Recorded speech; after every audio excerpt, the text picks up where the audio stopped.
অবশেষে জাতীয় পরিচয়পত্র পেলেন লন্ডনে থাকা প্রবাসীরা। ৪,৩০০ আবেদনকারীর মধ্যে প্রাথমিকভাবে জাতীয় পরিচয়পত্র পাচ্ছেন ৫২৪ জন। রবিবার লন্ডনে বাংলাদেশ হাইকমিশনে আনুষ্ঠানিকভাবে ৭ জনের হাতে পরিচয়পত্র তুলে দেন নির্বাচন কমিশনার মোহাম্মদ আলমগীর। তবে পরিচয়পত্র পেলেও এটি ব্যবহার করে এখনই প্রবাসে থেকে ভোট দিতে পারছেন না তারা। লন্ডন থেকে আরও জানাচ্ছেন তানভীর আহমেদ।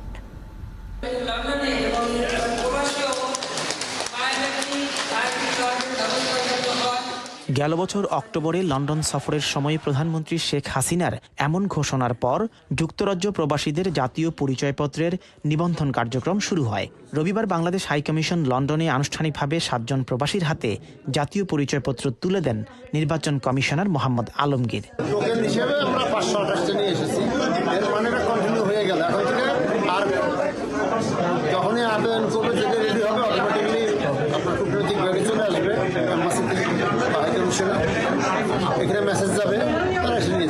হাইকমিশনার সাইদা মুনা তাসনিম জানান, যুক্তরাজ্য থেকে মোট ৪,৩০০ প্রবাসী আবেদন করলেও প্রাথমিকভাবে ৫২৪ জনকে জাতীয় পরিচয়পত্র বিতরণ করা হয়েছে।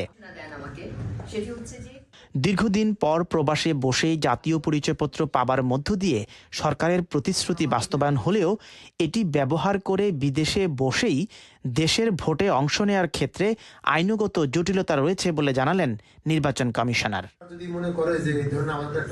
সরকারি কর্মকর্তারা বিদেশে অবস্থানকালে ডাকযোগে ভোট দিতে পারলেও দ্বৈত নাগরিকত্ব থাকা প্রবাসীরা কেন ভোট দিতে পারবেন না, এমন প্রশ্ন ছিল তার কাছে। আপনাদের পক্ষ থেকে দাবি থাকে যে হ্যাঁ আমরা ভোট দিতে চাই, আপনারা যদি দাবি করেন সোচ্চার হন, তাহলে নিশ্চয়ই পার্লামেন্টে আইনটা যারা আছেন তারা তৈরি করবে। একটা জিনিস বুঝতে হবে, আইনটা কিন্তু আমরা তৈরি করি। ২০০৯ সালে প্রবাসীদের ভোটার তালিকায় নাম নিবন্ধন করতে আইন সংশোধনের উদ্যোগ নেয় নির্বাচন কমিশন। বিদেশে থাকা বাংলাদেশি ও দ্বৈত নাগরিকদের ভোটার করতে আইনের ২টি ধারা সংযোজন করে খসড়া প্রস্তাব আইন মন্ত্রণালয়ে পাঠানো হয়, কিন্তু ১৫ বছরেও আইনটি আলোর মুখ দেখেনি। তানভীর আহমেদ, ৭১, লন্ডন।